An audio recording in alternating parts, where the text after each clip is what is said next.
You've probably seen Donald Trump's lawyer, Joe Tacopina, quite a bit lately. He's the one on TV trying to defend Trump on the various indictments and investigations the ex-president is facing. Today, that guy, Joe Tacopina, was the Trump lawyer in the courtroom, actually lawyering, cross-examining a woman who says that Donald Trump raped her. Tacopina intensely pressed E. Jean Carroll repeatedly, asking why she did not scream for help during the assault. She said, quote, "I'm not a screamer. You can't beat up on me for not screaming." Tacopina responded, quote, "I'm not beating up on you. I'm asking questions." Carroll replied, "Women who come forward, one of the reasons they don't come forward is because they're always asked, why didn't you scream?" And then, in tears, she said, "He raped me, whether I screamed or not." How does the cross-examination start off?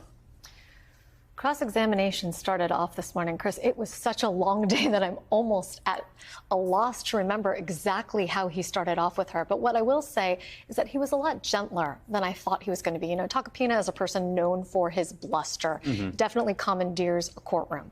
For himself, he was restrained, and yet at the same point, he couldn't really help himself. The thread of his cross-examination today, in addition to pointing to her various motives, was the coulda, woulda, shoulda defense, right? E. Jean Carroll should have screamed. She should have called 911. She should have told people. The fact that she waited 27 to 28 years to come forward with her story. All of that, to his mind, undermines how a real rape victim should have acted and does act.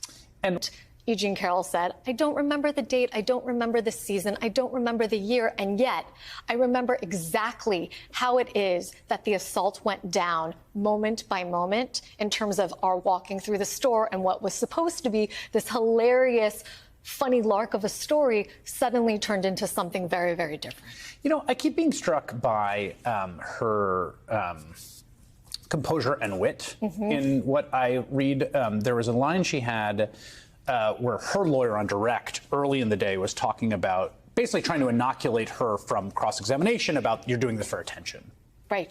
And she said something along the lines of like, "I like attention." She said, "I like attention." Yeah. She's like, "I don't want attention for being raped. Like, attention for like a great 3-bean salad." Yes. Like, and she was funny the whole day. I should say that one of the things she was talking about in the early parts of the story with Trump, when they're walking through Bergdorf Goodman and she thinks she's going to get him to try on a lace one-piece bodysuit over his suit, she makes mention to the fact that it reminds her of an SNL skit that she wrote in 1986, starring William Shatner and Nora Dunn. I looked it up today. It does exist, where William Shatner is posing in his underwear in the mirror while his wife gets ready for a party. And she said, "You know, I won an Emmy for that sketch." This, to me, was comedy. Two opposites is the essence of a comedic situation. So she was always thinking about this, almost as a writer and a comedian from the get-go.